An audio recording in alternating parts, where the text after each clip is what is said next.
brothers and sisters. Is that you, Daniel? Are you before me?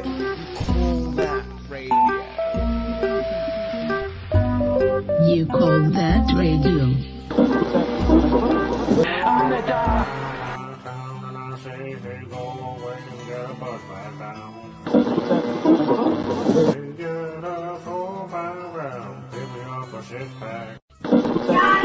Hello? Hello? Hello? Hello, yes, this is Dog. It should call that radio. No, it's not. I should call that politics. We are live right now from Holyrood.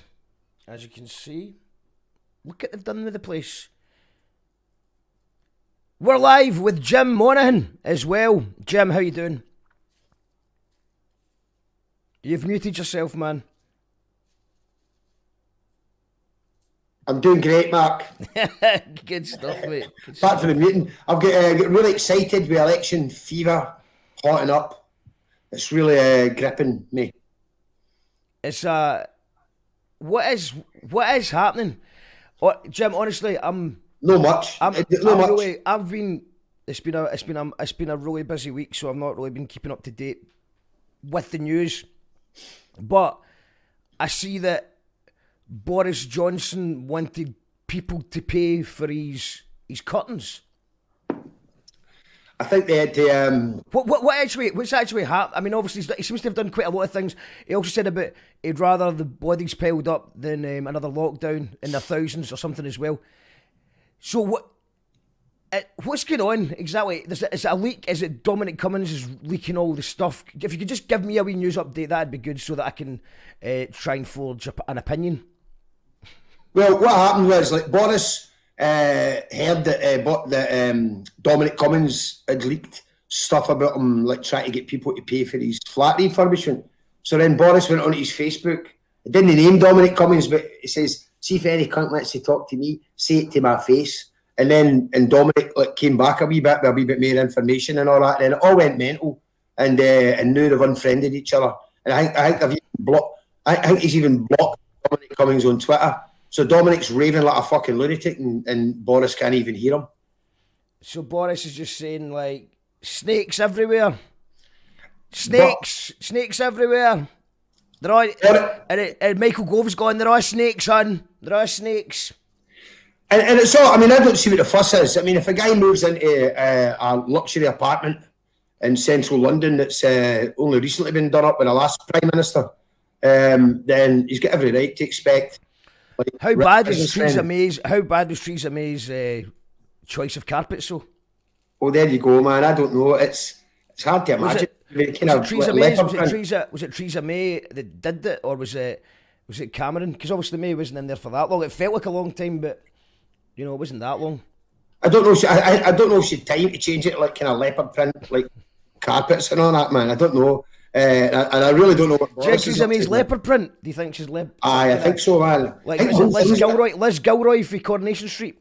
I think the whole thing's leopard print, and they wear, like, her and her man wear leopard print, like fucking pajamas, and just like all you see is two heads on the fucking couch.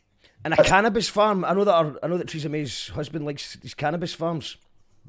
Oh, I didn't know that. That's a new one to me. Yeah, is he a kind of like, is he a partaker of the cannabis? I don't think so. No, I think he's just a partaker of money. I think he just likes the smell of money. So like, you need to fact check this, but I did kind of fact check this before, so I'm comfortable enough to say it. But apparently, as with like when Theresa May was in power anyway, going back to that time, the before times, the UK is the biggest exporter of cannabis in Europe or something like that, and it's because a company grows it for exporting it for clinical use, medical research, blah blah blah, and it just so happens that Theresa May's husband has shares in that company. Brilliant. I mean, as far as fact checking goes, I mean, I would take that to be true, simply because I want it to be true. So that's that's how it goes, isn't it? That's basically how facts work in politics. Well, that's how when people say do your own research, what they mean is type in the things that I want to be real. Yes, so, and up they come. Somebody that tells you you're right. You will basically find anything, any opinion that you want will be backed up with a pie chart or a graph. And I think that last year, the misuse of pie charts and graphs has been, it's been a pandemic, really. Misuse of pie charts could be a criminal offence, I think. You know what I mean? Under the Misuse of Pie Charts Act of 2015. I've been busy this week myself. Actually, I've become a kind of fucking historian, walking tour, go-to person for Govanhill. So I've been out with the Scotsman, the Guardian, and a French paper called West France today. Just walking around Govanhill talking about the election. Everybody's interested in the election in Glasgow South Side, even though it's an absolute certainty that Nicola Sturgeon is going to win. So there's not really anything that interesting about it, but it's quite good. Is she definitely going to win?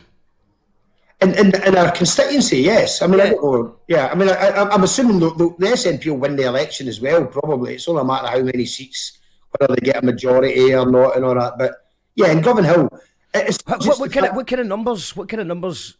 She got 60% the last time. You know what I mean? Like 40% for all the rest of them put together. You know what I mean? So she's miles in front. But the thing is, it's not just the fact of who she is. I think that is actually the case for most leaders. You know, if you're a leader of a political party and your local people vote for you, you know, I think Tony Blair got huge votes where he was, and probably Theresa May, wherever she is, she's probably got huge votes as well. It kind of works that way, you know. I remember there was some big upsets when New Labour took out the Tories. What's the biggest upset in political history? Oh, I don't know. You know what I'm talking about? Like, big name politicians that are always on the telly, or they're in the cabinet or whatever. I think that one you're talking about with New Labour was amazing, because we'd been so many years, 18 years of the Tories, and it was big names, you know. So Michael Portillo losing his seat and things like that was. For the young people in the audience, Michael Portillo used to be a politician before he was the train guy with the pink trousers, and so that was a big one. But it was also George Galloway winning, was it a by-election in Bradford, was completely out the blue and against all odds and all that stuff. So there's been a few kind of big shocks. In Scotland, the SNP pulled off a few big, famous by-election victories in Hamilton and Govan and things like that kind of stuff. But I don't think there's no shocks coming this time. Do the polls ever predict these shocks? Because do you remember at one point there was chat about that Boris might not get elected or something like that? Or something like that. Was it not like? But they were just saying that it was just a con to get people out voting for Tories. I don't know if it's a con, but I think how the extent of his victory wasn't predicted. Really, that he would win by so much. You know what I mean? But I kind of. But is it PR spin, like, to get all the Conservative voters who aren't that, they're not that fussed, they weren't really, they're not really excited by Conservative, but they're terrified of Jeremy Corbyn coming in there with his slippers and his allotment. There'll be a lot of that, but I don't know if the polls are used for that. And most polls, I think, are pretty independent and actually operate to get a balance of what they think is the thing. You know what I mean? And most of them aren't actually that far away from the results either. You know, every time there is a poll that's like not very accurate, it gets loads of publicity, as if all polls are like that. But most of the time, it's 1,000 people. If you take 1,000 people, a well-balanced snapshot of 1,000 people, you'll get a rough idea of what's going to happen. You know what I mean? And I don't think there's going to be any surprises this time. You know, I can't see any surprises. The SNP are going to win. It's a matter of whether they've got 63 seats, I think, the last time, or 65. It's a matter of whether they get 67 or 68. The Tories will lose a couple of seats, but we don't know whether the Tories will lose 3 seats or 5 seats, or the Greens will win 1 or 2, and that'll be about it, you know. How do you think Nicola Sturgeon's dealing of the pandemic's going to go? Because obviously, at the start, especially compared to the way that Conservatives were dealing with it at the start. It was like she was way ahead in the polls, with stuff like that. But there's obviously that lockdown fatigue now, where people are just, just sick of it, really. It's kind of weird that, because I think we looked at it from up here, looking down and going, look how terrible Boris Johnson is, and that makes Nicola Sturgeon look really good in comparison. Even though she was doing much the same things as him, maybe a wee bit slower and all that stuff. But when you look at the opinion polls, I think down in England, it's probably a similar effect as Nicola Sturgeon up here. The fact that you're the person in charge, you're the person that's saying, oh, we're curing people and we're vaccinating people, has kind of worked for them and all that stuff, or whatever shambolic other stuff's going on. And this is this is a unique election. Normally what happens at elections in Scotland and elsewhere is as soon as you call the election period, all the MSPs all stand down and nobody is an MSP for that period, and nobody is the First Minister. But because of the pandemic, they've all kept their titles. So Nicola Sturgeon technically shouldn't be the First Minister right now, but every week she's doing the First Minister's statement. And the MSPs are still MSPs. They were recalled to Parliament because of not because like thousands of people were dying. They were recalled to Parliament because Prince Philip was dead.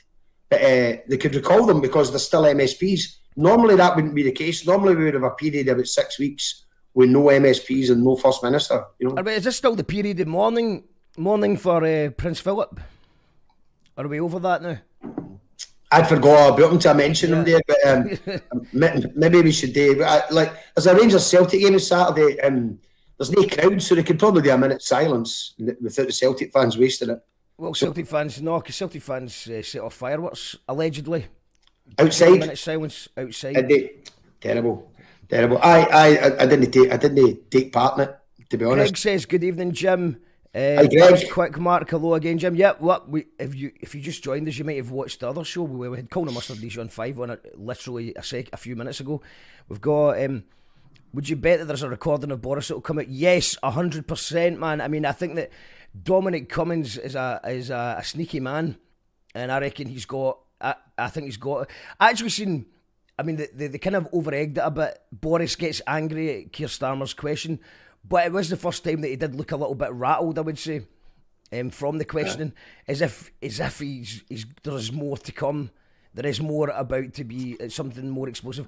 Because, I mean, all this stuff, I mean, can you imagine any other Prime Minister getting away with what people actually even believe in? Some of the allegations that are coming out. But that's the thing. He seems to be untouchable. He just... that's the thing. That's the person we voted for. I mean, we voted for a guy we know who is an out-and-out racist. He's terrible. He said some of the most disgraceful things. Doesn't ever apologise for them. We know he's a clown. We know that. They voted for him. So anything that comes out that says, "Oh, it turns out that this guy's a racist clown," doesn't affect his vote at all. He was caught having an affair and giving the woman he was having an affair to a job on the taxpayers' money. Yeah, and it didn't really. It was just nothing really was said about that much.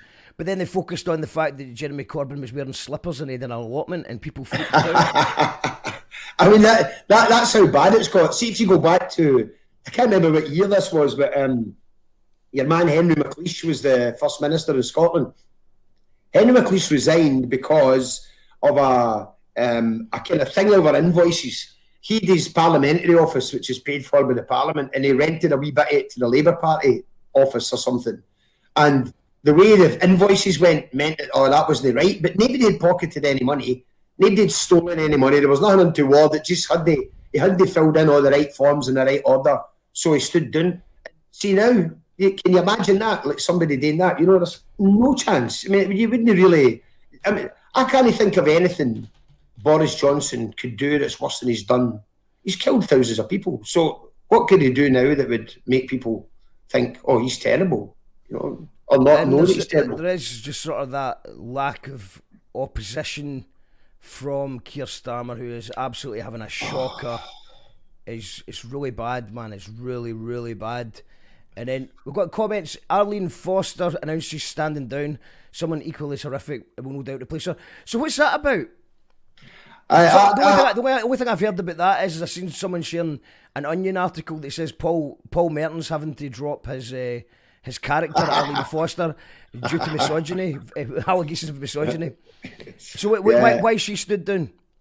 I've not got a fucking Scooby, to be honest. It completely confuses me when I was watching the kind of riots for Belfast last month, and it was like, here's the portion of the population that voted for Brexit, like out in the streets throwing cans and Molotov cocktails because of Brexit, because they got exactly what they wanted and what they voted for and all that. At that point, I had no idea. Somebody told me it was about a drugs bust in Ballymena or something, but I don't know. Could be anything. It confuses me. You know? We've got just a bit more on that that thing I was talking about, Theresa May's husband. He's a Tate and Lyle shareholder. They grow from Sativix, apparently. Oh, wow. Tate and Lyle, the sugar people, are the cannabis people now. Well, I didn't know that. Yeah. They all have their fingers in a pie chart. Very good. Excellent. I will miss Arlene. Who will replace him from Have I Got News for You? Yeah, yes, that is the what I've seen as well. Best allegation goes to Cameron and the Piggy incident. Yeah, I mean, I think that's when the world changed forever. I think that blew people's minds so much that, you know, here you've got a Prime Minister being accused of making love to a pig. Is the best way that I can describe it without us getting thrown off air. But I think you can do it. You can actually say, without getting thrown off air, that the Prime Minister accused of putting his penis in the mouth of a dead pig. Okay, yeah, that was the accusation. And the weird thing about that one is that nobody denied it. Nobody said he doesn't seem like the type to do that. There was not one of his pals went, he's never come across as that kind of guy. Everyone just went, oh, that could have happened. And I think that was the point where British politics was just destroyed forever, because it's like, right, okay, if he got a pass, he got a pass. Aye. I mean, the guy, if you remember the expenses scandal, which is only 10 years ago or 12 years ago now or something, the guy that claimed money to get his moat cleaned on his fucking castle, he's still an MP. So, you know, we don't. Nobody cares anymore. Nobody gives a shit. You know, just it doesn't matter. So, I mean, it's only one pig. You know, I mean, only did it once. I think I remember that happened. It's just touching on what I think Greg said earlier on. He's like, do you think there's more to come? To me, that sounded like a warning shot to Cameron that he better resign and get out, because there's more stuff to come. Aye, so you think he's sitting at home saying, "Oh shit, I've told them about the pig. If I don't stand now, they're going to tell them about the Labrador or something." Is that what you're saying? I think there was much more to right. For okay. That. I don't think the swine skull fuck was just an allegation. There's a picture out there of it somewhere. Please tell me there's not a picture of it. I'm not Googling that. No. Evening, everyone. Hello, Paul. Welcome to You Call That Radio. Today we've got a panel. Who's on the panel tonight, Jim? We've got a great panel tonight. We're going to be talking about democracy, the whole idea of democracy, because we're in the middle of an election. We've got Mike Small, who's the editor of Bella Caledonia and one of the founders of Bella Caledonia. He's also part of Enough Scotland. We've got Jonathan Shaffey, who quite a lot of you will know, involved in Scottish politics, independence movement, anti-war movement, and he also works for the Electoral Reform Society. We've got Fatima Eugen for Govanhill Baths. Fatima's a local anti-racist campaigner and a big activist in community empowerment and in community ownership and things like that as well. So the three of them are on to talk about the whole idea of democracy, you know, and where we are with democracy. And I'm looking forward to it. It should be a good panel. One of the first ever Gyro Baby songs recorded had a line, "No definition of democracy has ever existed." And the idea behind that line, because obviously when I wrote it, somebody pulled me up in that. There is a definition. Of course, there is a definition on Wikipedia, so someone went, "No, that's full shit." But the idea behind that line is that it's such a wide definition, it's so complicated, it depends. What is it? Could you tell me what the definition of democracy is in under 180 characters? No, I couldn't, and that's why we're talking about it tonight, because you can go up and look at a dictionary definition and it's for the people, all these kind of where it comes from. You've got to remember all these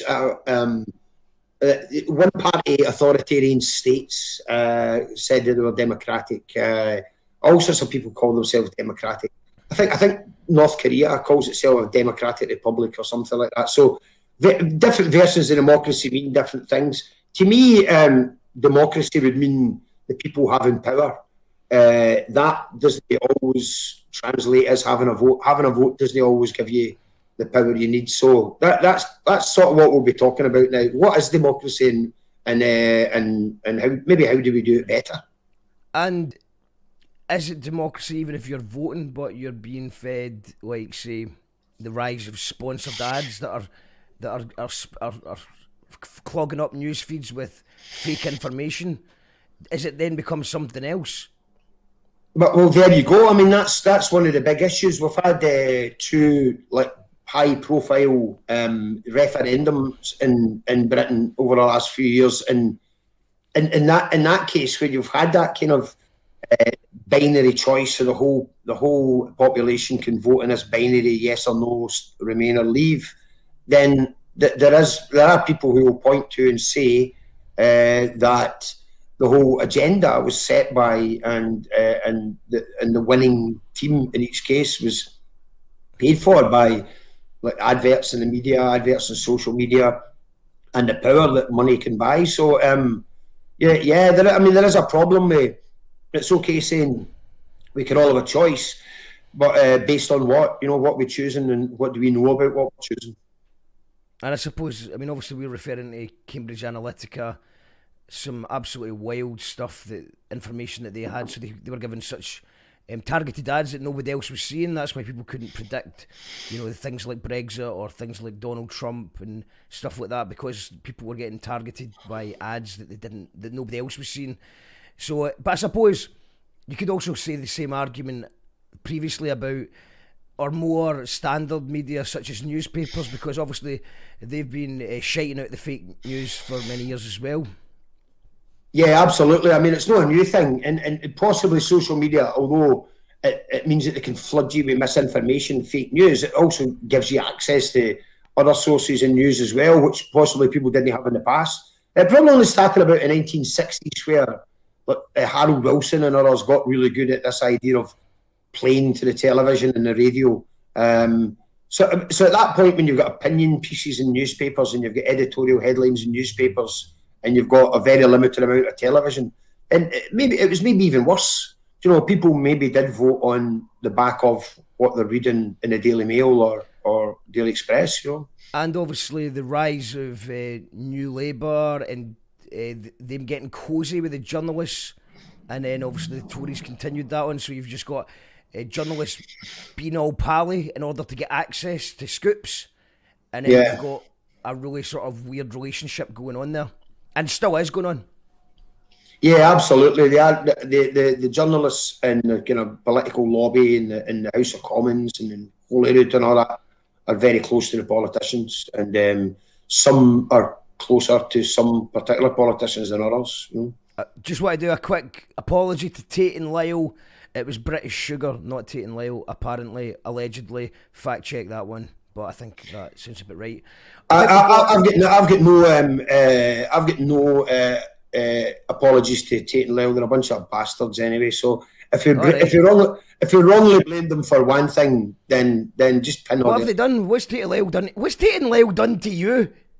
But Tate and Lyle's done what every other sugar company's done. They've exploited the land, they've exploited the workers, they've exploited you and me. And I still can't have a coffee with sugar in it. I'm addicted to the fucking shit. But it's also, but apart from that, they made their millions, their billions or whatever on the back of, like everybody else, on the back of stolen people and stolen land. And you can sue me if you want, because I can probably prove it, maybe. Well, I think we've got our panellists are here. They're all here. So I think we'll just go in order of the people that arrived. So if you could just give us a little, once again, an introduction to Jonathan, and then we'll bring Jonathan on. Jonathan Shafi, quite a few of you will know, especially through the Scottish independence movement, the anti-war movement. He currently works for the Electoral Reform Society. He's a journalist and a political activist. So, hello, Jonathan. Welcome. Hello, Jonathan. Hi, Jim. How you doing? Hiya. Good to see you, man. Likewise. Thanks for getting in touch. I just got the last few minutes there of your discussion, so yeah, it was good. Good. Jonathan. I see. There's been barbers of Rio since the last time I saw you as well, so that's good. I was at the stage where I was strategically arraying my strands that I had left, and so that when the pandemic came, I thought, right, I'm just going to get rid of it and use that as an opportunity. So I've stuck with it since. It's quite liberating, actually. Everybody seems to have sharp hair this week. Although I did notice that during the lockdown, there seemed to be a lot of people that had hairdressers as their flatmates or whatever, because there was some great haircuts going around despite lockdown. We've got also, next up we have Fatima. Could you give us a wee introduction to Fatima, please, Jim? Fatima O'Regan's the trust manager at the brilliant Govan Hill Bass campaign. She's an anti-racist campaigner in the south side of Glasgow. Again, very well known. Hello, Fatima. Hi, lads. How are you? Very good, Fatima. Thank you very much for joining us today. You brought your knitting with you? Yeah, I'm getting ready for when the guillotine starts chopping. I'm going to make a little soup for myself. Well, all of you got a nice haircut. I've decided to grow my hair, my Barnett. So there you go. The Barnett formula. The Barnett, indeed. We've got and Mike. Jim, could you give us a wee introduction to Mike? Mike's from North Scotland. Mike's one of the founders of Bella Caledonia, and he's been at the forefront of a lot of independent media since and indie media and things like that for a good number of years now. So, hello, Mike. Welcome. Hello, Mike. There he is. Thank you for joining us, Mike. Can you hear us okay? Yeah. Hi. How are you doing? Thanks for having me. Amazing stuff.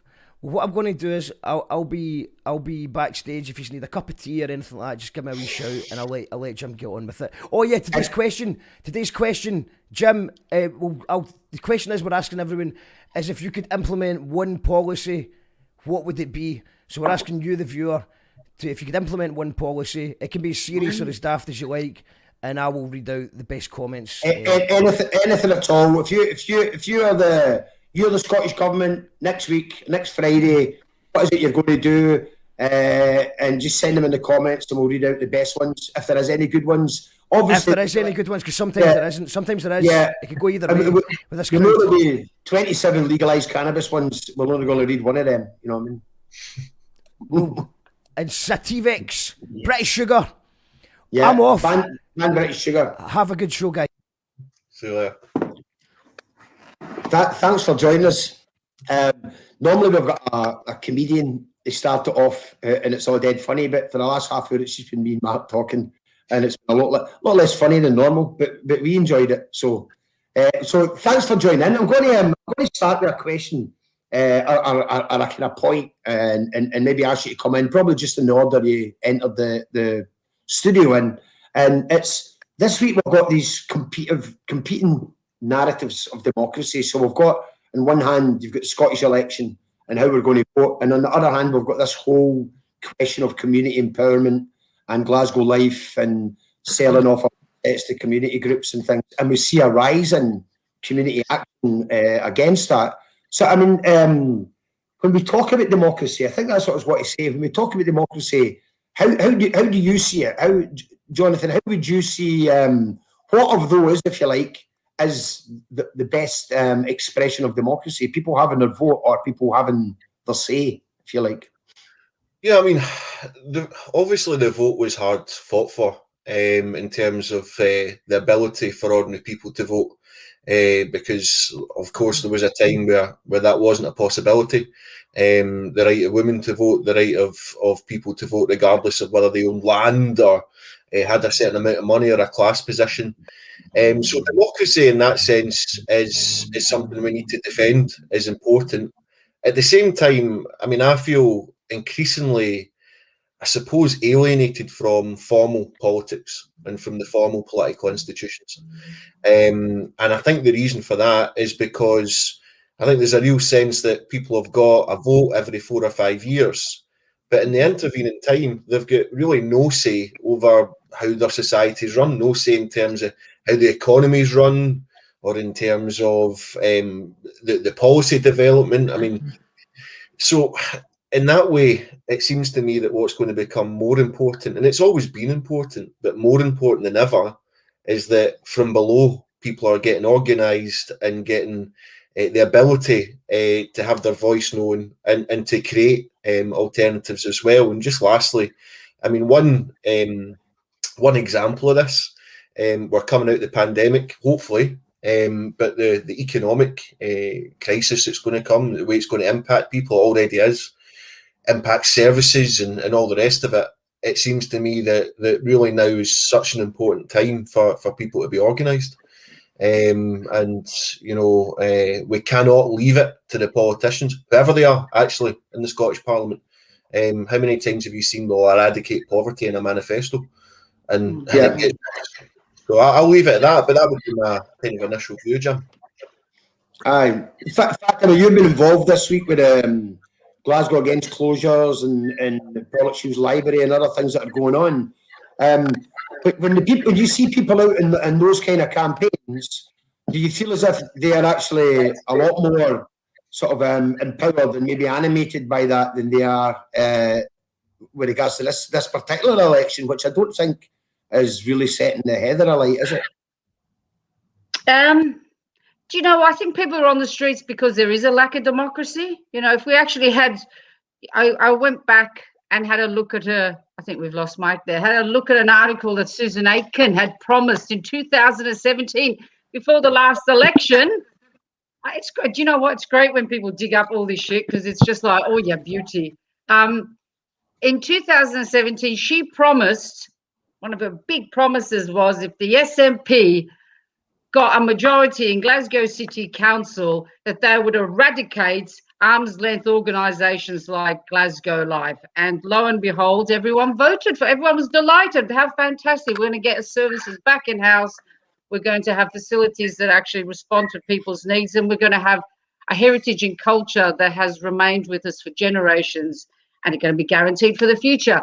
And lo and behold, that's not what she did. Of course, she continued to rule over a system which is basically unjust, there to keep the status quo, not really in the interests of ordinary people. And as a Bolshevik, as a revolutionary socialist, my idea of democracy is what's happening in the streets, defend those facilities, because it seems the only place these days for ordinary people's voices to be heard is on the streets. The idea that Parliament, you know, I mean, the Chartist was great and all of that stuff in terms of the votes and actually getting ordinary working class people to have a say in democracy was fantastic. But I think we've come to a stage now where parliamentary democracy's got to go. It cannot be reformed. So these last elections, do you know what? Is it going to bring independence? All my friends are saying, Fatima, you got to vote for independence. Is it going to bring independence? No, I think what's going to bring independence is the people in the streets. So I don't know who to vote for this election. God, first time in my life, really. Anyway, I'm talking too much, but I think we've lost Mike. Yes, okay. Well, Mike will rejoin. Oh, he'll rejoin. Anyway, that's enough from me. That was interesting when you say about people on the streets. I'll ask Mike when he comes in, and the sort of reaction to the libraries and what Susan Aitken said. One thing that I've noticed over the years is an increasingly low turnout for local authority elections, for council elections, especially council by-elections. I've seen some, Jonathan, where there's like 22% and things like that. Most people don't care. Do you think that's a reflection of the fact that whether it's obvious or not, they feel that there actually is no power in a local government anymore, that they don't really have any influence, they don't really have any say over anything, so people are less engaged with the vote for the local council? I mean, yeah, I've been involved in doing a wee bit of research around some of this stuff, actually. And what was found from a number of different polls that we did was that while people's levels of enthusiasm for voting in a council election were very low, right? In terms of a question, would you give some time towards your community to help improve the area? Then it was very high. And so there's that disconnect between people are sort of, they understand the way the election isn't going to empower them or whatever else, but they understand also they do want to give time. So the structures of local government actually need to change. They need to become far more democratic. I mean, Scotland is way behind even mainstream Europe when it comes to local democracy, to be honest. And then just to tack onto that, Jim, is other bits of research, which is that, and I know this is a really obvious, but the correlation between voter turnout and areas where poverty is higher, right, is so obvious. If people feel that their vote's not going to change their circumstances, then they don't go out to vote. And similarly, and similarly, on the other end of the spectrum, right, some of the wealthiest areas have got the highest voter turnout because they feel well represented. So I agree with a lot of what Fatima was saying. That I really believe that the next 10 years or so, all the big, climate change and all that, the institutions as they currently are complying are not going to be able to deal with those challenges, and people are going to have to take it on themselves. Yeah.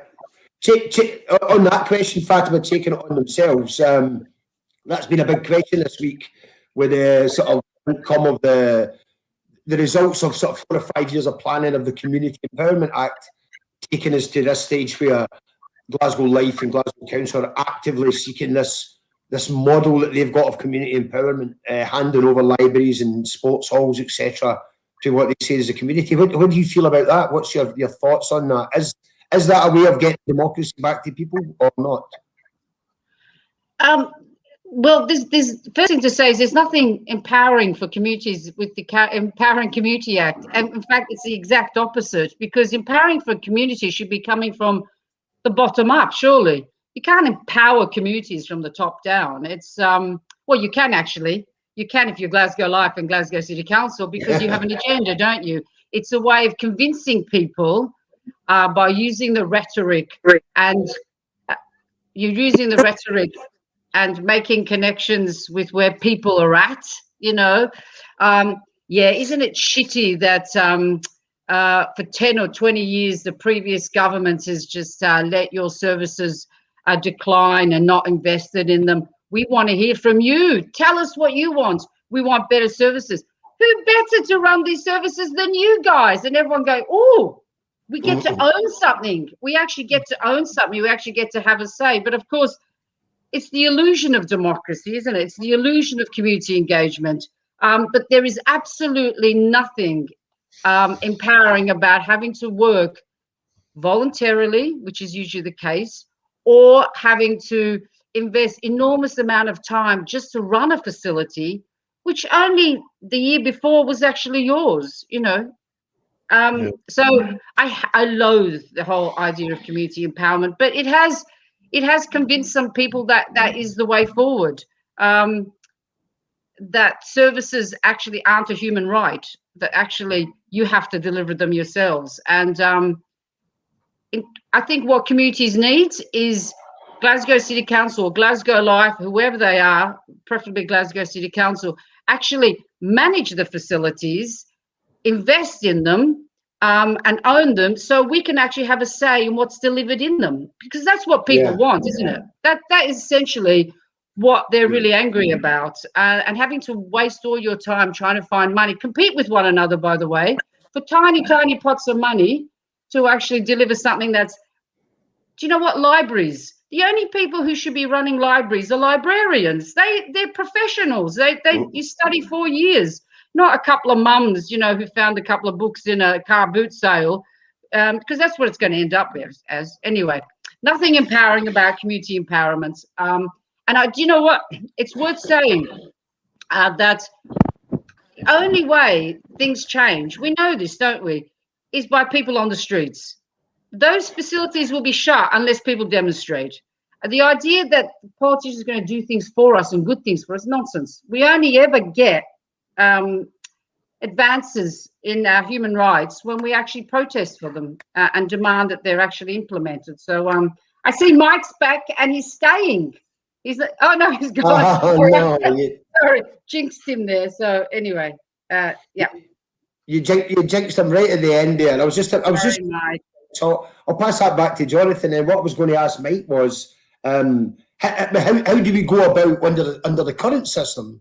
How do we go about putting that pressure on? I mean, Fatima referred to the sort of campaigns in Glasgow. There was a really good campaign about 2.5 years ago at Whitehill Pool in Denniston, which got a very grassroots campaign for the users of the pool and the local community.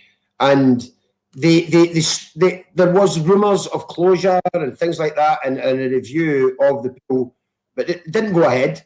The council will tell you that proves that it wasn't ever going to go ahead. But what it proves to me is that because Denniston made a big noise, that they were in focus and the council couldn't close them. So, I mean, is that the only way we can go about influence these things, is by making a lot of noise?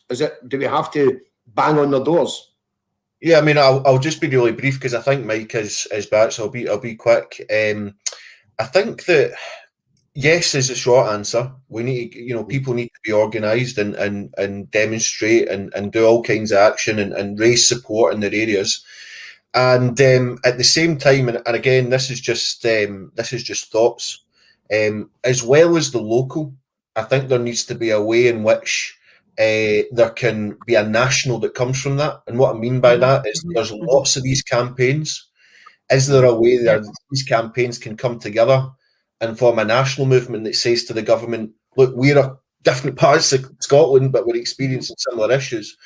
And so that connection between local and national, I think, is something that's important.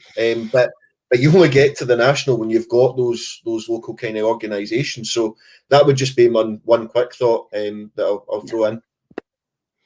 Mike, you can hear us? Are you with? Oh, that's a bummer. Do you think he's doing that deliberately? Every time we're just about to go to him. What a pity.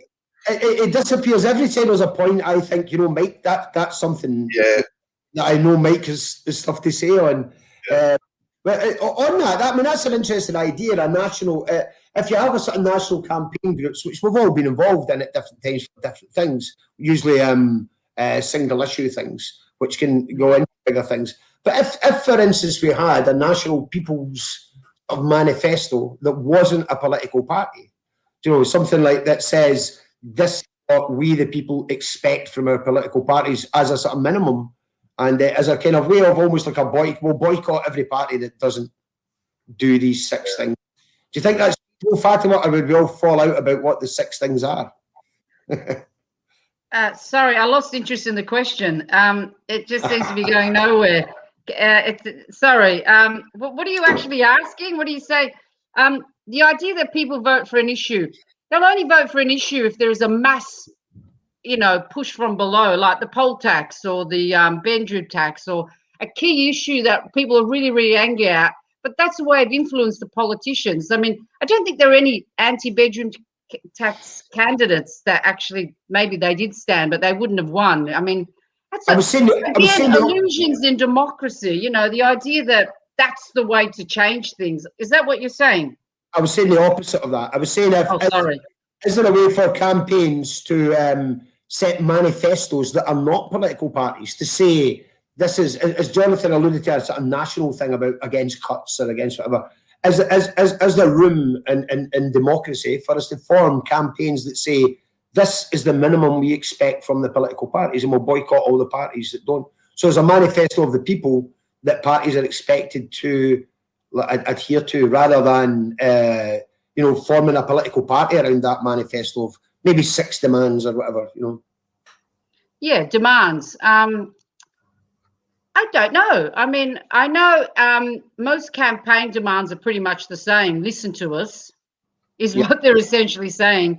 Why aren't you listening to us? This is not what we wanted. Do what we want. Are usually the demands, and that essentially is democracy letting them down. It's interesting about manifestos. They're starting to reappear, aren't they? I mean, I've been involved in a couple community manifestos where people are saying, one was around Black Lives Matter locally, and the other one was about the environment. And it's, what do you want? And do you know what? They're all fantastic demands: equality, respect, dignity, loving your neighbor. It's all really beautiful, almost hippie stuff, stuff that's been reinvented again and again. But it's about how you unite people to demand them. It should be, I don't know the answer to that. Jonathan, help. What do you think? Oh, here, Mike's back. Oh, Are you with us this time, Mike? I'm here, yeah. Good, that's good. Every time there's been a sort of point of discussion that I thought that's the ideal question to ask Mike, you've just disappeared. So you're kind of, I don't know if you've been able to keep up with much that's what's going on, or did you miss most of it so far? Or I've been watching it. The system kept kicking me out for some reason. I don't know why. don't know. It's not me. It's not political. It's not political. It's personal. No, I'm joking. So maybe to bring you in at this point, but we're talking about how do people get their voices heard, local campaigns, and Jonathan was talking about a national campaign. But I mean, just a general point to bring you in, basically the start of the debate for you was from you as so where do you think we are with democracy? I mean, people are probably more active in community campaigns and things than have ever been. Huge turnouts for things like referendums and things like that. Low turnouts for councils. Yeah. Where do you think we are with democracy right now? Do you think people feel part of the democratic process? Well, I think Fatima was quite right to say that there's a problem with this sort of pollution of the idea of consultations, and that's become cynically exploited to the point where people realise they're being caught in that. I think that there's a despoilation of democracy in terms of, if you look at the Brexit campaign and the level of propaganda and dark money that's involved in that new right wing.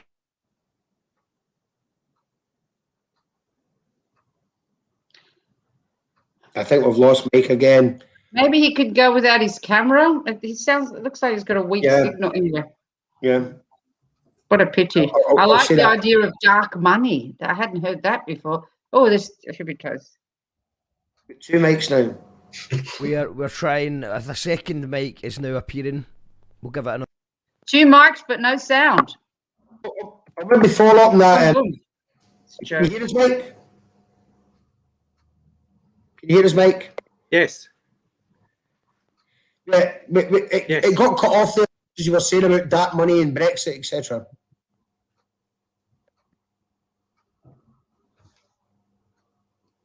Yeah, I mean, I was just pointing out that if you look at Trump trying to kind of gauge.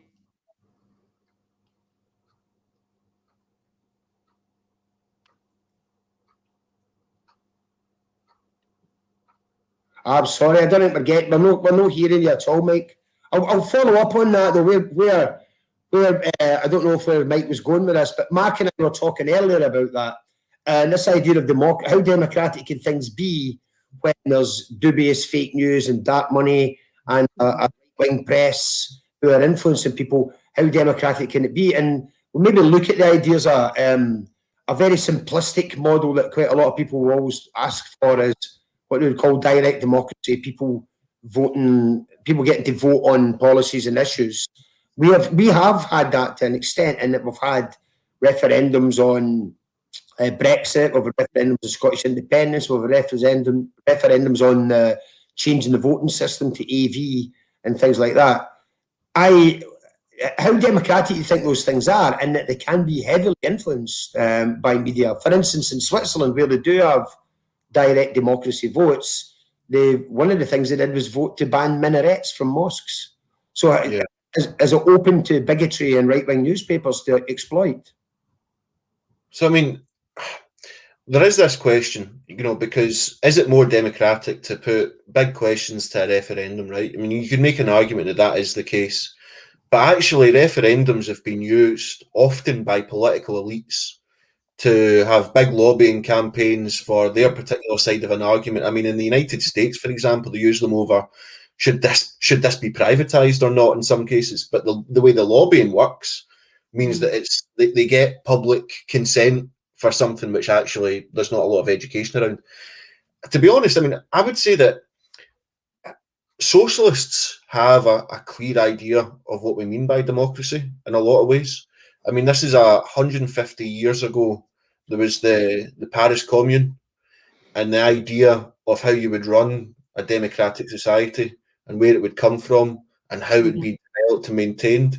You could look at all kinds of examples where there's been moments in history where ordinary people have actually taken power for themselves. There's right across the world, there's examples of that. I would like to see a discussion about that kind of thing emerge throughout the next few years when we're having campaigns and people are organising and all the rest of it. Is that part of the discussion as well? As well, what is the history? And actually, we're not starting from a blank sheet of paper in lots of ways, you know. And just lastly to say, see, just on the question of referendums and results and all that sort of thing, there is a bit of a danger that we start to get to a point where the issues which are conducted through a referendum aren't actually tackled and aren't tackled fully. So, for example, Brexit, was it really about the nature of the European Union, or was it about another issue? Right? Yeah. Same with independence. Was independence campaign, was it really about a constitutional change? About wider politics? And so I think we need to make sure we don't reduce lots of political questions to these sort of once in a generation votes, I guess.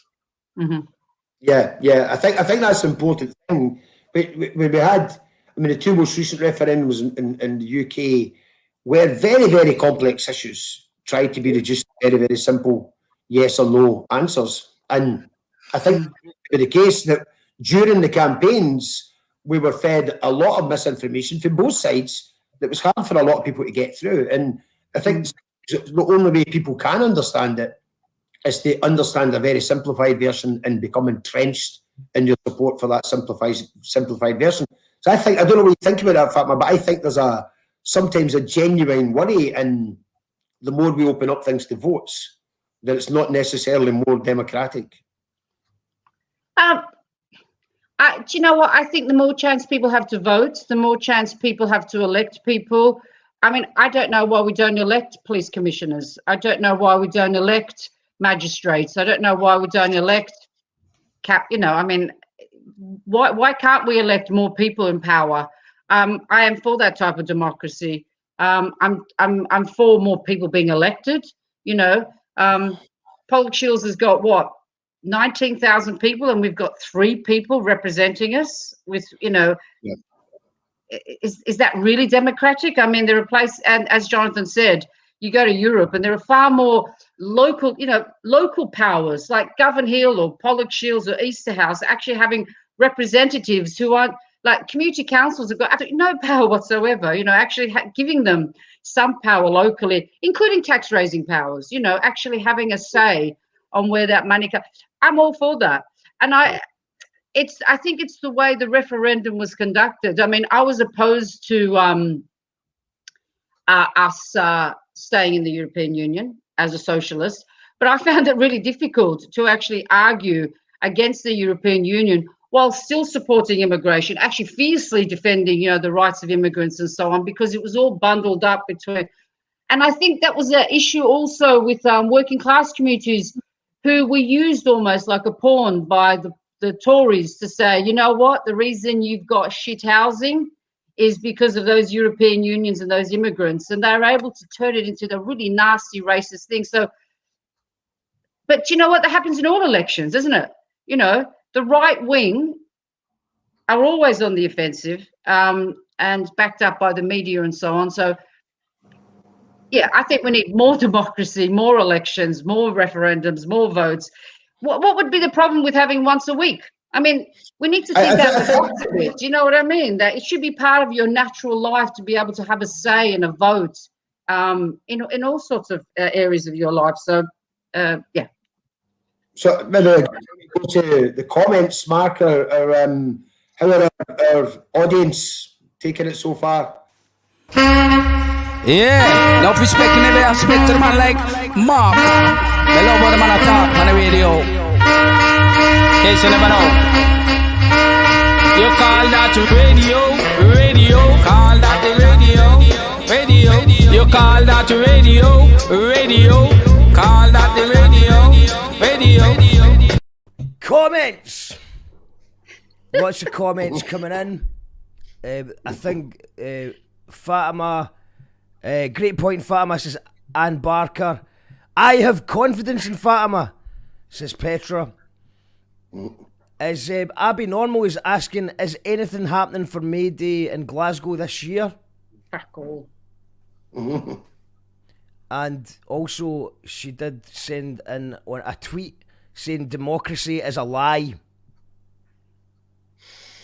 We have, referring to the technical issues Mike was having, it might not be as simple as bad internet connection, it might be something more sinister. Jim Sonny said it's Illuminati trying to stop Mike kicking knowledge. We've got Jay Lee's in the house saying interesting stuff. And Ian Leckenby says, universal basic income lift everyone out of poverty and allows for people to live their lives without fear of losing home and income. Every single week, Jim, every week it comes back to universal basic income, and it seems like one of the ways not solving all the problems, but a lot. Definitely. I mean, that's been a theme since we started these conversations a few weeks ago. It's one that you call that radio audience are dead keen on. I think everybody's keen on it. I mean, the only argument against it is what if someone plays the PlayStation too much? That's the only argument I've heard against it. Everything else is absolutely mental. What if someone wants to play the PlayStation? Let them play the PlayStation. Let the rest of us go on with our lives.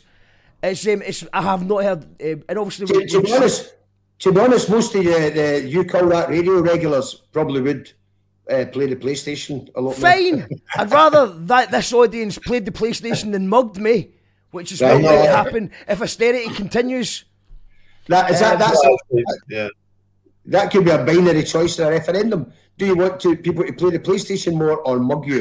What upsets you more? What upsets you more? That should be the yes or no.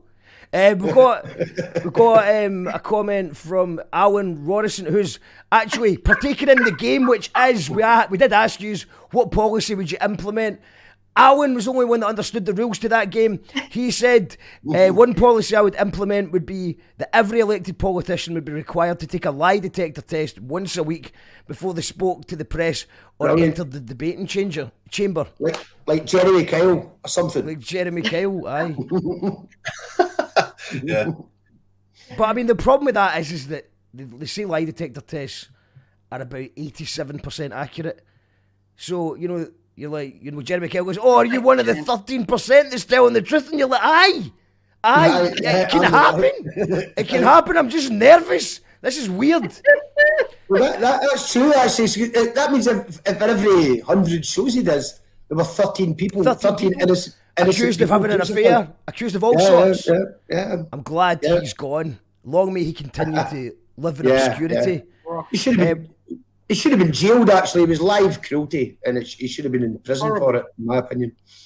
Paul wants to clarify that he will not be playing the PlayStation in Universal Basic Income. He's got an Xbox.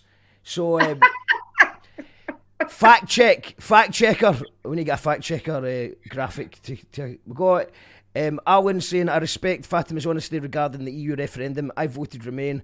I thought very carefully about my vote. It was that. For some reason, it was like the protest vote. Everyone, are you sick of politics? Then vote Brexit. And that's That's good a big point. Yeah. Lou saying, sorry, on you go, Jonathan. No, not at all. Lou Rogerson saying, it's a genius idea. Think of all the kids who go hungry during the school holidays and at weekends because their parents can't afford to feed them. Universal basic income could sort that out for most. And can I just say something on universal basic income? Yes. The reason I think it's popular is because we don't have a decent dole. We don't have, a decent public service that looks after people anymore. We don't have decent pensions. We've got the worst in Europe, So people are looking for another solution when, we used to, I got paid to go to uni. I got a student grant, which I didn't have to pay to go to uni. That was an essential basic universal income. So I think we just have to be a bit careful. And the other worry about this is if they do introduce a universal basic income, are we going to lose funding for the NHS? It's a way of paying your own way. Are they not going to give you the dole? The dole is gone. The the idea that the ruling class is going to give us something without taking something away. This is, I don't know. Just we need to be vigilant. Vigilant is all I'm saying. Yeah, absolutely, definitely. We check the small print on whatever would happen if it does happen.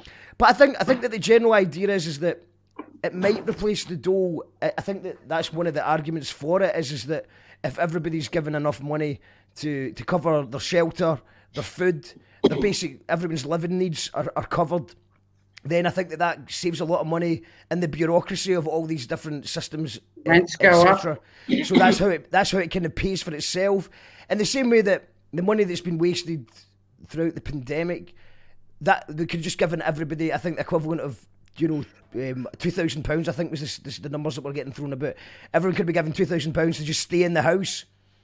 And, but you know what? If we don't have social landlords, then your rent might just be £2,000 a month. Yes, you would definitely need the rent. You would need the rent safeguards in order for it to be effective. Because of course, the first thing they would do is take your 500 month rent up to 2,000 or whatever those sneaky guys would do. So there would 100% need to be rent controls, or universal basic income wouldn't work. Simple as that.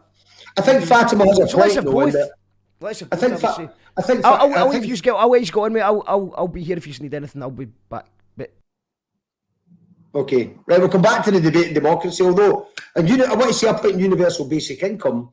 I instinctively have a problem with it because of the universality of it, which means to me that I'm giving some really rich person the same amount every week as somebody else, and I don't want to give them that. So a kind of universal minimum income, a universal guarantee, and much like what Fatima was saying there about because of the way the dole system is now, that's part of the problem. Would people would UBI be as popular if, for instance, we could just actually go when you're out of work for whatever reason, whether you're staying at home to look after your kids, or you can't be bothered working the now because you're not feeling up to it, or for whatever reason you didn't have to jump through any hoops, get any medical assessments. There was a guaranteed amount of money there for you, and your rent paid. I mean that should be easy enough, that you wouldn't really need universal basic income if when you're economically inactive, you can get some money, Can I make a wee quick point about this, Jim, if you don't mind? Yeah. See, I think the way you put it, Fatima, in terms of it's not a magic wand, right? And it has a consequence, and why is it being done and all that sort of thing.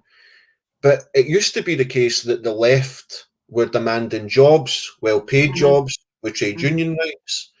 And that was to improve people's lives on a day-to-day basis. But it's also because that's what gave people power. It gave them the ability to withdraw their labour if they so wished. And actually, the poor working class people from even the 1970s till now, right, is went into decline because of that. So I get concerned that we're calling for a basic income, but let's not do that at the expense of calling for good jobs. Good point. And jobs which actually give people confidence and build communities and all the rest of it. I have this slightly dystopian view of it, which is, we will be quite atomised. We won't be working together. We won't be building together. But we will have a steady trickle of income, right? But not that nothing is going to be built from that challenges Jeff Bezos or any of these people, who, by the way, probably in favour of UBI for that very reason. So I think there's a big debate. That's all I'm saying. Jonathan, I totally agree with that as well. It sort of feeds into the check that small print, what is actually going on there. But what I would just like to add to that is that right now, obviously, everything's getting automated. People are worried about foreigners stealing the jobs. It's actually robots that are taking all the jobs. Everything's getting automated. We need to think outside of the box, and we need to think up of new jobs. And I think that there's so many talented people on the breadline right now, and just having to survive and put food in your belly and your family's belly is stifling all the creativity. And so just didn't have to worry about feeding and shelter, that maybe we could be creating long-term jobs that would hopefully tie in with environmental stuff as well.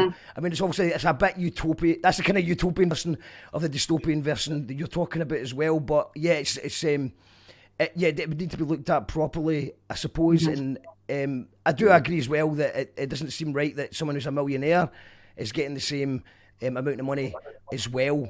So yeah, you know, there's definitely Well, I'm flaws in going it. to say that as socialists, we believe in universality for everything. And as soon as you start means testing, guys, that's when you're starting to go down a little ditch, because child benefit, everything that socialists have ever fought for, including the votes, should be universal.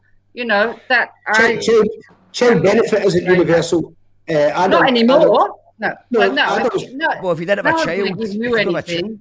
yeah, adults don't get it. Old age pensions are not universal. Housing benefit isn't universal if you're not renting. So we have loads of things where taken out of the collective pot to give to the most needy or the person who needs it. NHS is universal. Yeah, I know. But so there are loads of examples where universality works, and there's loads of examples where it makes sense to target where the money goes. You know, so but the point of the reason that the math says that you can do universal basic income is because there'd be a lot less paperwork. It's a case of you're a person, you get this a month, and it's up to you what you do with it, and that's where the money would come from. So that's probably why it would work better that way.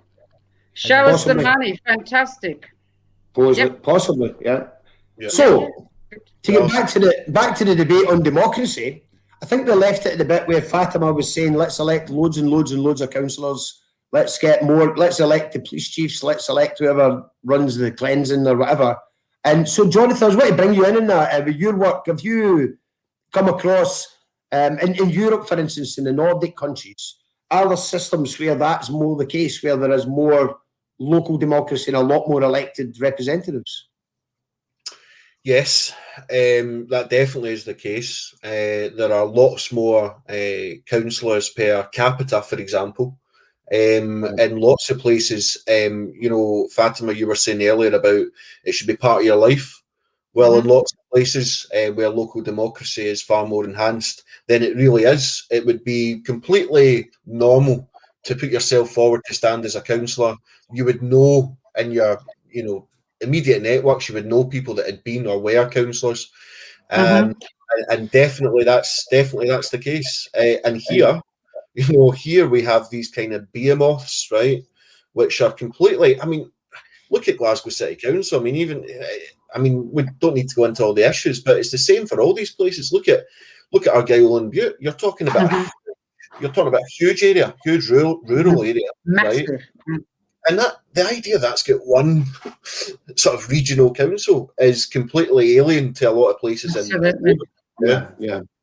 I mean, the most obvious one is Highlands and Islands. And some of those islands are virtually to the west of us here, and yet somebody in the very far northeast corner of the country and somebody in an island off the west coast are meant to be united in some way. We drew a line on a map where roughly the same amount of people are within those lines.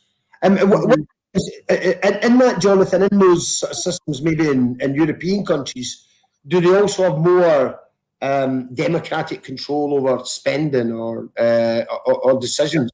Yeah, more democrat. I mean, there's lots of examples. You know, you're talking about tax powers and, you know, the powers to invest and all that sort of stuff.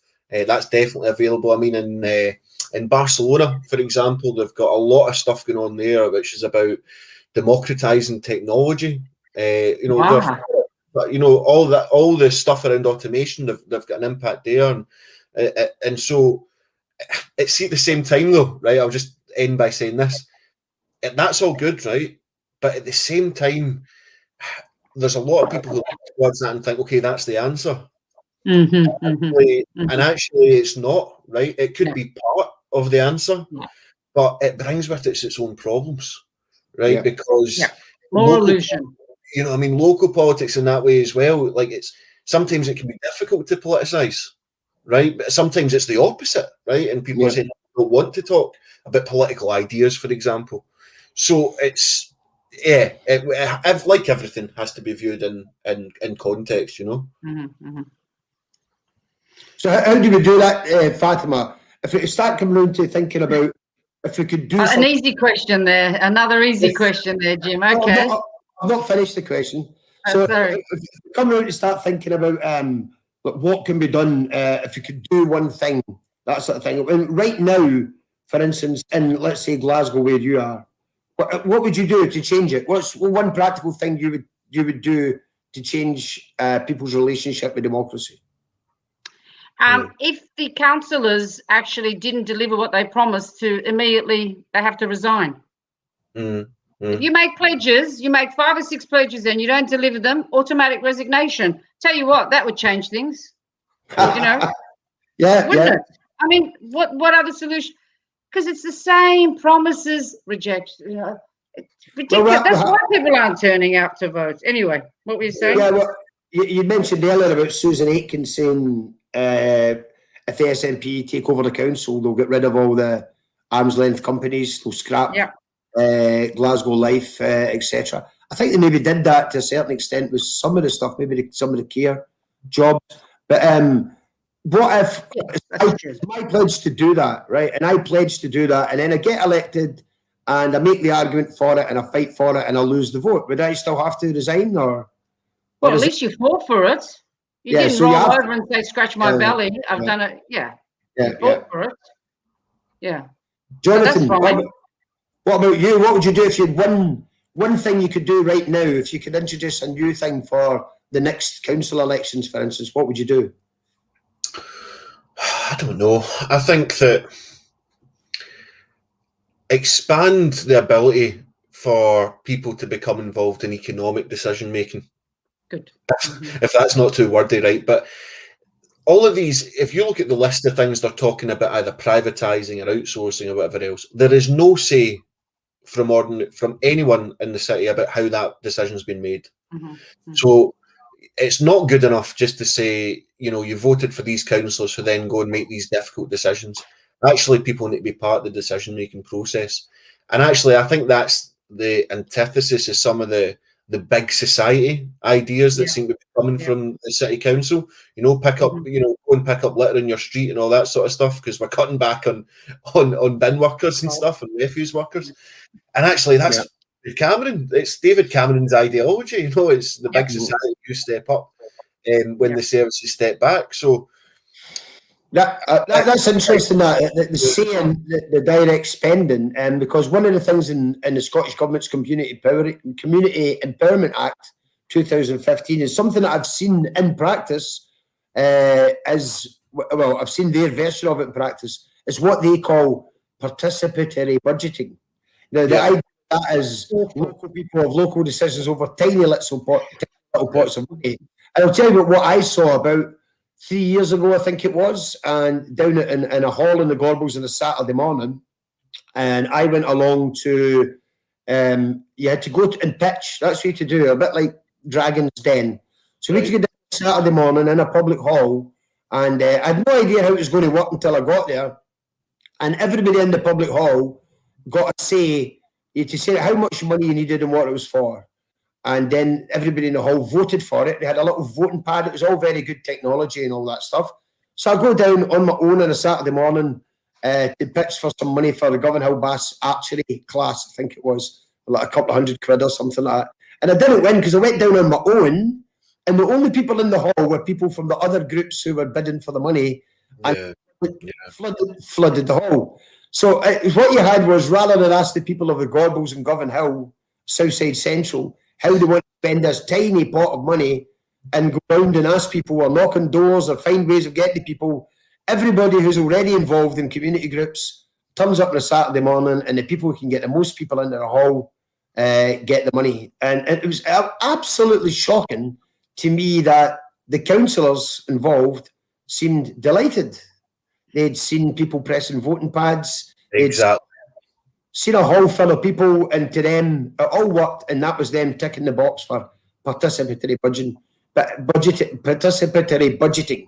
But I agree with you. I mean, that's something maybe should they have to put forward a sort of, maybe not an in-depth budget, but maybe when a council get elected, should they have to put forward, here is what we're going to do over these 4 years, and this is what we're going to spend, and this is what we're going to tax you to do it, and put that to the people before after they win the election, before they start doing it. I mean, I think there's definitely something to that. See, just also to say, see when you said about ticking the box at the end there, took the words straight out. That's exactly what I was thinking. that's a way a lot of this stuff works. A lot of the community empowerment stuff and all the rest of it, it is to tick a box to say they can report they've done it and all the rest of it. Nothing, but nothing actually changes on the ground. We're going into a time where, if there's not delivery, right? If issues are not solved, then things can go in a really bad direction, right? People can go to really bad ideas out of sheer frustration that all they see going on around them is their services taken away, their library shut down, they don't have a job. Mm-hmm. It's that kind of atmosphere that really worries me. So everything that you just said there, Jim, I think it links to all those other issues, whether it's racism or any form of division in our communities, can be exacerbated by no delivering on big issues. Yeah. There's also something a bit sinister, Jim, about participatory budgeting, because usually it's a small amount of money and the groups are having to judge between them who's more worthy in one sense. Absolutely. So you get sort of like people going, there's someone wants to take their children to the beach who are dying of cancer, literally, to people who want to fix up this, playground pitch. And it's like, why are we deciding on these issues? It's horrific. It's not. Everyone's worthy. Everyone should be getting all that money. So there's a little bit of. So you end up competing with one another, which is really the opposite of community. It's about, instead of uniting, we sort of go, that's my ball. You can't have it. That's what. It was absolutely terrible. That experience was absolutely terrible, and that's exactly what happened. So people would come from a sports club for people with special needs, and ask for a trampoline. And how can you not vote for that? You can't be the person who said, no, I don't want those kids to have a trampoline. So what the decision should be? Should we spend money on councillor shoes or give it to the drug rehab clinic? I tell you, people will vote for the drug rehab clinic. It's not those issues we're voting on, is it? It's all the stuff they're cutting.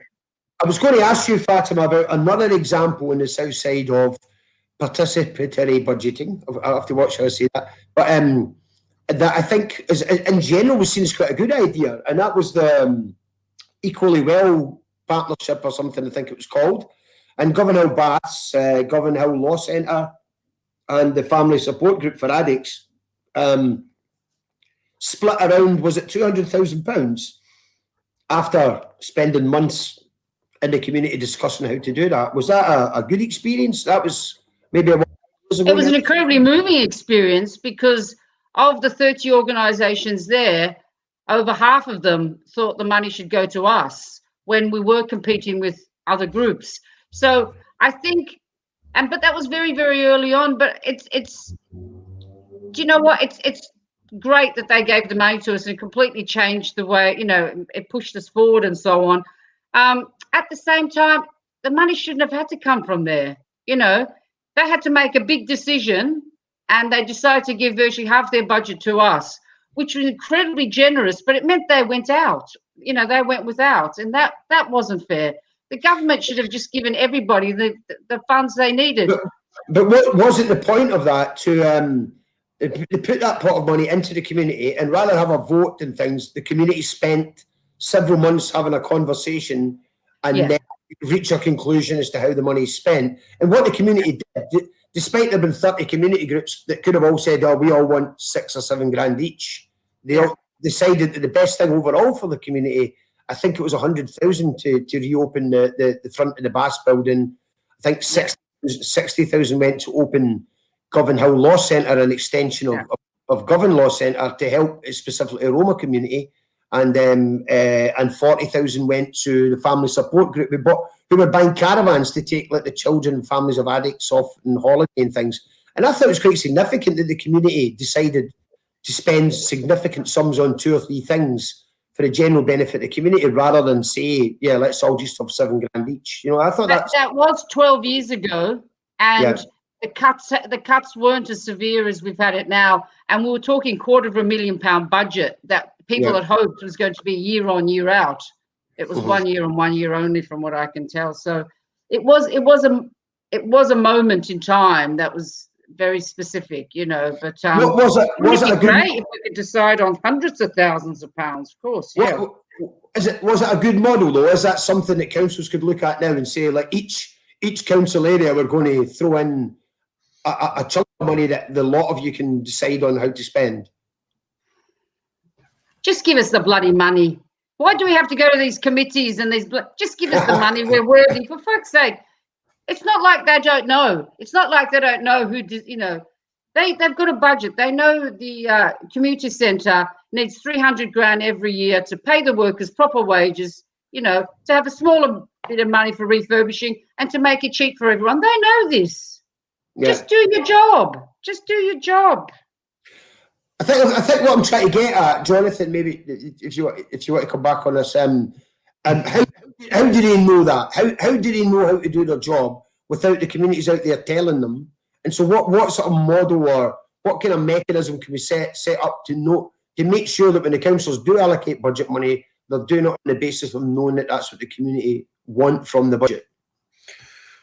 Yeah, I mean, I suppose there's various kind of mechanisms which you could use. I mean, I have to say that I think they're more complicated issues than just kind of these kind of sort of answers I'm going to give. But I mean, you could have things like citizens' assemblies, for example. You could have local development councils where people come together and make decisions. You know, there are these kind of mechanisms. But I think there does need to be something far more root and branch about the way these decisions are made and about how money is spent.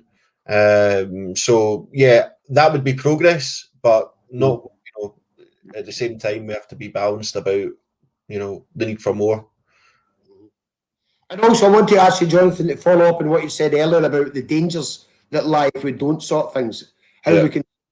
We've been very lucky in Scotland to an extent, in that populist nationalist thing that is spreading throughout the world, we've found ourselves a pretty much centre-left version of that, and a kind of acceptable, reasonably humane version of that. Whereas in the world, it has been the example of that everywhere is Putin and Modi and Erdogan and Bolsonaro and Johnson and Trump. Is there a real danger of that? Could that happen in Scotland? Could we slide to that if things don't get better? I personally believe that there's definitely the possibility of these kinds of developments taking place in Scotland, because the level of poverty, the level of despair in many cases that people, if they've not already faced it during the pandemic. I mean, the tsunami of job cuts, of unemployment, youth unemployment's risen already by over 50% over the last year. They're talking about making sure that young people can have access to training. Yeah, but training's not paid, right? You know, that there's all sorts of words that are used in the manifesto, which actually in reality are not going to touch the problems. I mean, the SNP's manifesto, yeah, I mean, it's got some stuff in it, but there's no industrial policy there, right? Not really. They've sold our green and renewable energy assets. They've already started selling them off to the highest bidder. And by the way, I should say at a local level, they're going to have something called a green growth generator, which basically means they'll get private companies in to run the green elements of councils, right? So that profit can be made from it. So even when it comes to things like that, and just lastly, you've got the question of independence, right? But it's just I support independence, right? But the reality is that I don't think there's going to be a referendum anytime soon. And the longer it goes on that people's hope for change through independence is denied, right? Then actually people, when they lose hope, can look in all sorts of different directions, especially when it's combined with the kind of economic situation that we're going to be in as well. So we're going to have to hold together, I think, and we're going to have to push forward. And I have no faith at all, right? I'll be honest with you, right? I have no faith at all in the Scottish Government being able to deliver what we need to do, right? And so I do, though, still have a lot of faith in ordinary people. And I do believe that the coming period is a time where people will make their voice known. People have had a lot of time to think as well over the last year, if they have been able to be on furlough and stuff like that. And I think that, you know, people aren't going to just accept, you know, terrible conditions. So there we are. That's my. That's a good point to bring in the people, Mark. I think. What do the ordinary people? What are they thinking?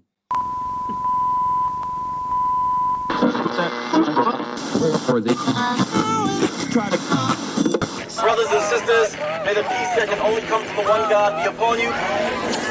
We are here to tell the people that we hear you. One God will not allow us as people of conscience to lose our morale.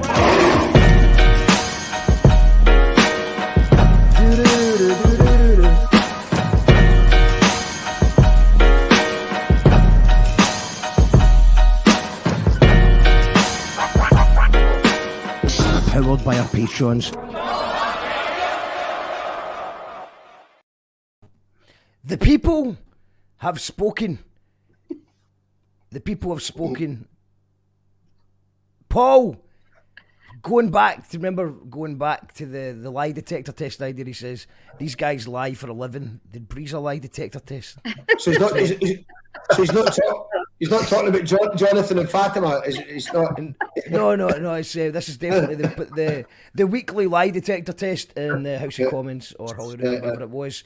But having said that, I mean, obviously in this post-fake news era or current fake news era, I mean, it's a bit different because politicians used to lie. Now they basically admit that they're just shafting you, don't they? Yeah, they don't care. They don't care anymore. So but I think, do you think that the politicians do believe what they're saying? No. I don't know. There's something. I always wondered that about Donald Trump. It just seems like he was just going to. He seems to have taught himself to say whatever benefits him, and maybe does believe the lie. I don't know. Do you know? I think that's one thing about the political system, right? Is that, and I know it's a really obvious point, but it attracts a certain type of person, right, to go in and become prime minister or whatever else, right? And obviously you need all the networks and all the rest of it. But to be honest, see, once you get to that point, I think you're so institutionalized, you're so wedded to the institutions as well, that the idea that,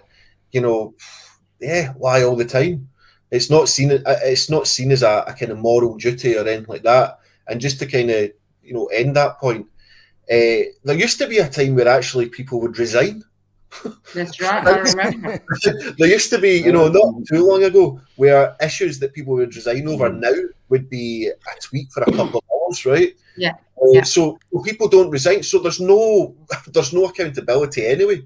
You can get away with it, and that is eroded the legitimacy of the system in my opinion. I think that was a tweet that Lemmy posted up today as well. It was something along those lines. It was that here's what might happen to Boris Johnson for lying or whatever. It'll put pressure on him to resign. But will he resign? No, of course he won't. You know what I mean? So the pressure to resign is not there anymore. It's a very good point. Danny is touching on the point that you were discussing. In Galloway, we have to compete with each other for money from the Tackling Poverty Fund. Like Jim says, this does not feel right to me. So if my group gets some money, a food bank could lose out. And Danny's does an amazing organisation called Wheels of Fleet. And, they do cycling for the community, they repair bikes. We love Danny. You love Danny. Danny's a legend. Danny was the Green Party councillor for Govan Hill. And one of the he was in SSP and the Green Party at the same time. And one of the a double agent. He's one of the original protesters that saved Govan Hill Baths. He's a local legend. Love him. Yeah. He is an absolute legend. But yeah. So just on that point, I don't know if anyone wants to add to that, because it's almost like, because I've voted for them, of course, but it's almost like X Factor style, innit? It's like. It doesn't seem like, because obviously on one hand I love the idea of what Fatima's saying about more democracy and we get to have more of a say in it, but when it seems like there's a pot, you've got to choose who gets the money. There just seems something a little bit sinister about it. Yeah. Can I say the reason that Boris Johnson can get away with murder is because there's no opposition. There is absolutely. There's actually no one demanding his resignation. There's no one calling people on the streets and going, do you know what, guys, maybe it's time to storm Parliament. So what's he afraid of? He's afraid of nothing. So it doesn't matter if the bodies are piling high and high. Who is Who's he afraid of? Nobody. Starmer just saying, I think that you should investigate yourself. That's his thing, innit? I think you should do a thorough investigation into yourself, and then we'll see. Maybe give yourself a couple of years to investigate it, and then we'll see what you come up with. I think that. Sorry, Jonathan. Because it really touches on something about the democratic system, or so-called democratic system as well. Keir Starmer believes that prime ministers become prime ministers not because of people's votes, but because of who the media are backing. Everything that he's doing is to get the backing of the establishment media. So how can you call it? How can that be democratic? His whole perspective is, if only we can get the Sun and the Murdoch press to get behind Labour, along with the CBI and all the rest of them, then that's how you become prime minister. So again, shows the state of things. Also, it's quite a sad indictment. I think Keir Starmer is a kind of what his campaign to be leader of the Labour Party argued, and what presumably the people who voted for him for Labour Party leader were behind, was this idea that Starmer looks like a prime minister. He looks like a serious politician, and it looks like to me. The Frankie Boyle joke. Sorry, Jim. The Frankie Boyle joke of it looks like a prime minister in a Spice Girls video, an actor playing a prime minister in a Spice Girls video. But when you push that as your thing, is the thing you want, you're ignoring completely what's happened around the world and happened in the UK too, with the protest votes for UKIP and the Brexit Party, is and the rise of the vote for Jeremy Corbyn and others, and even to an extent the rise of the SNP. As people saying, we don't want people that look like the politicians. People are fed up with people that look like a prime minister. And Labour are now, that's coming back to haunt them now. And they're looking at the polls and scratching their heads and saying, why we're only 28%? It's because you've got a guy that looks like all the other guys. It just looks like... Why vote for somebody different? Are the media giving him an easier ride because he's of no threat? Because I've not really been keeping up to date with the newspapers or anything. But obviously every day... there was a new attack on Corbyn.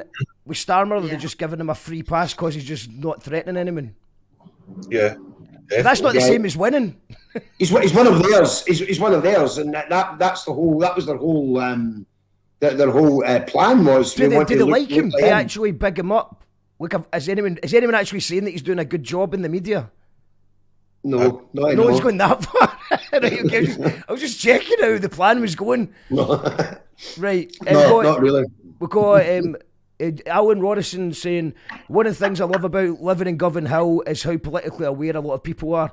The campaign to save the Baths politically educated me in a lot of ways. Live and Rent is something I've become involved in at a local level as well. A very good campaign. Absolutely shout out to, of course, Govan Hill Baths and Live and Rent. I mean, why is that? Because it seems like Govan Hill is very engaged.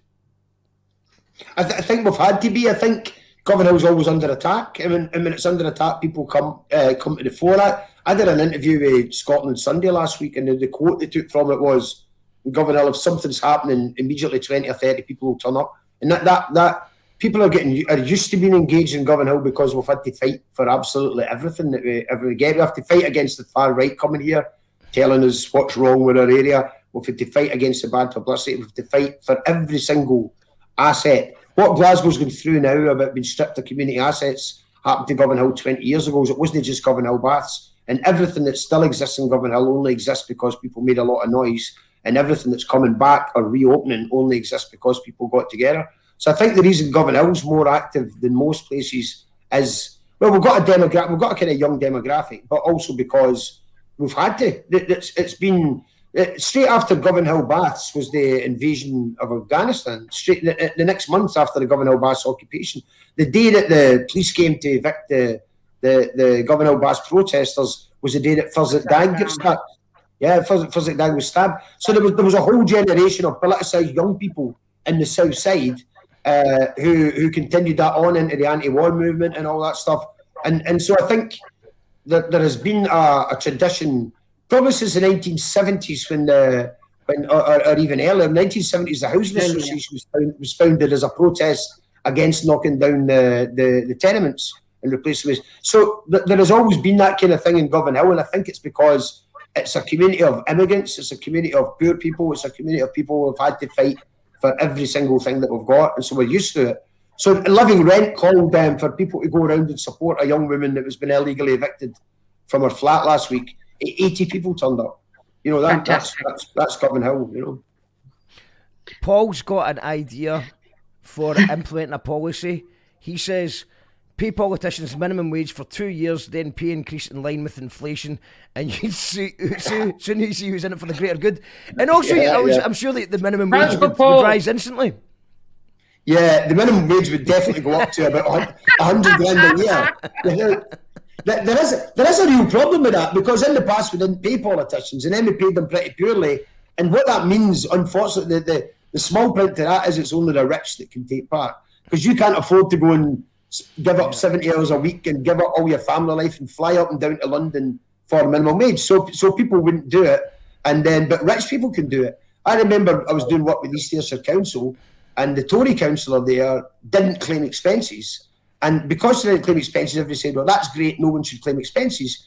But she was very rich, a landowner with 2 farms, and didn't need the expenses, whereas some of the other councillors were like part-time workers in call centres and things, and they needed help with their phone bill if they were using their phone for council business. So it made her look like the great person, but in actual fact, she was just the rich person.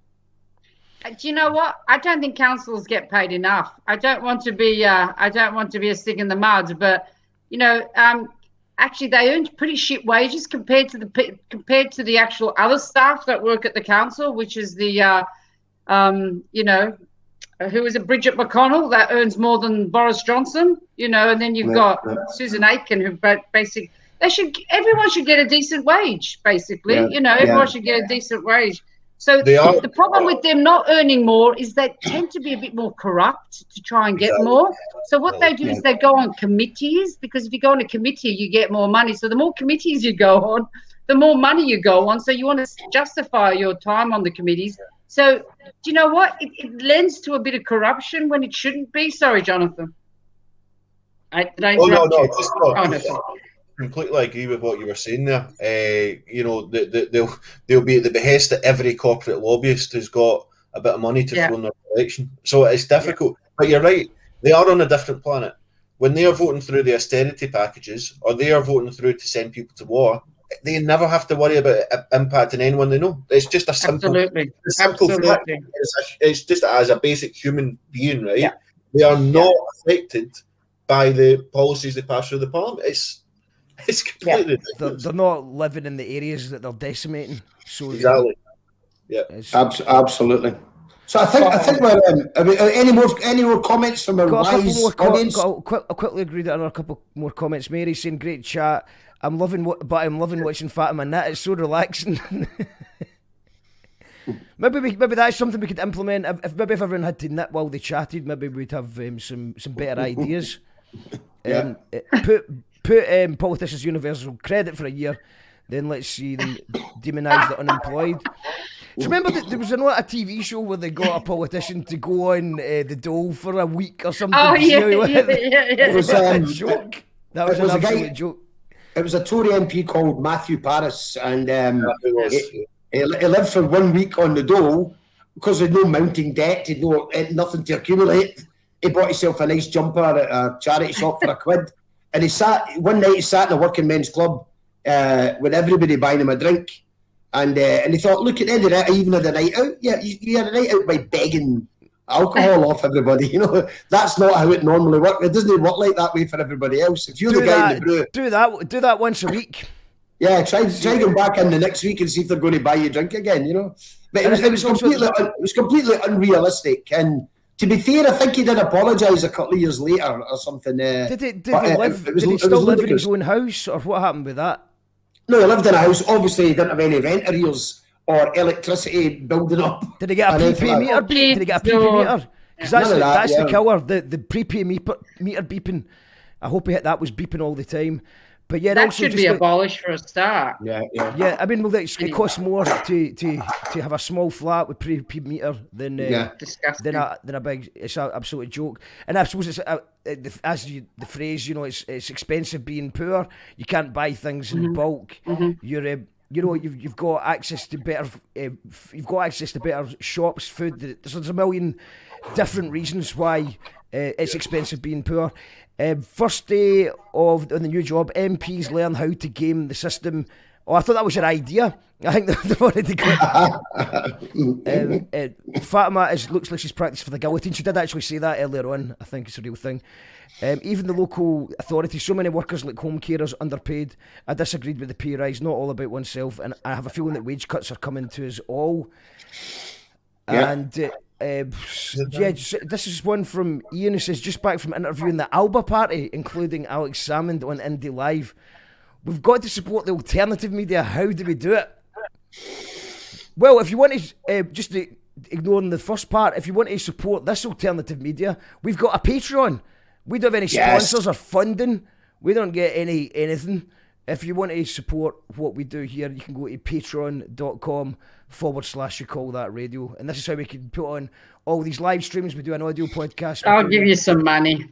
A website or a jumper or a new jumper would be nice. No, you don't want to wear this. It's not going to keep. It's full of holes.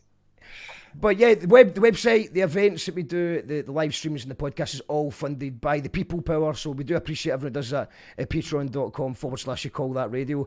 And I think that's just about it on that. Does anyone have any final thoughts on democracy? We've got so I think the best policy idea was, what have we got? Is it the lie detector for politicians or universal basic income? What are we going with?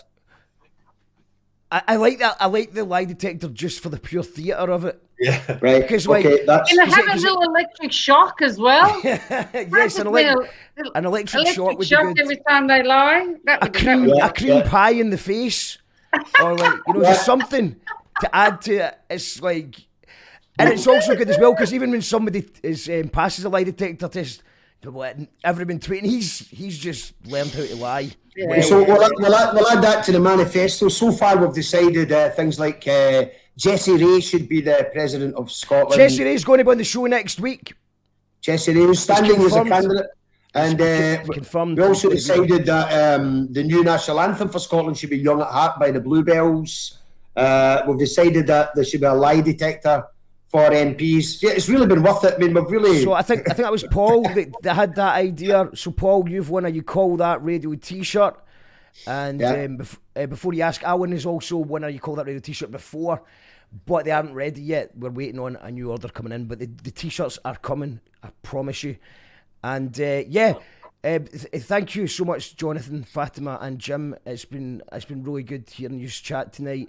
We are off tomorrow because I'm playing a gig for the first time in about 1 million years. Hey. It's a live, interactive audience. So it's like, obviously we can't have a real audience in the room, but it's like the audience that they have at the wrestling, where everyone's on a wall of Zoom. So we're going to be performing live to a wall of Zoom calls. If you don't like that idea, you can just watch the stream. It's £8 to watch the stream, or it's £10 to be on the wall of Zoom so that we can interact with each other while we play. It's all proceeds go to Sonny Govan and Ref Ouija, so it's for a noble cause. The lineup is amazing. Steg G, Freestyle Master, Solar Eye, Impress, CCTV. You've got Loki and Becky Wallace, Dope Sick Fly, The Girl Who Cried Wolf, and my band Jackal Trades, playing their first gig in a long time. We've had one practice, quite scared, but I'm sure it'll be okay. Thank you, Jim. What's happening next week? There is an election happening next week. Is that the whole point of this? We've been doing this for 4 weeks now. So next week's the final, the finale. We've done it for 4 weeks and mainly just avoided talking about the election because I think it's probably the least interesting thing in the whole of politics. I think people understand that there's going to be 2 or 3 extra seats for the SNP, 2 or 3 extra seats for the Greens, a couple of seats less for the Tories, and everything else is much the same. And so it's not really exciting.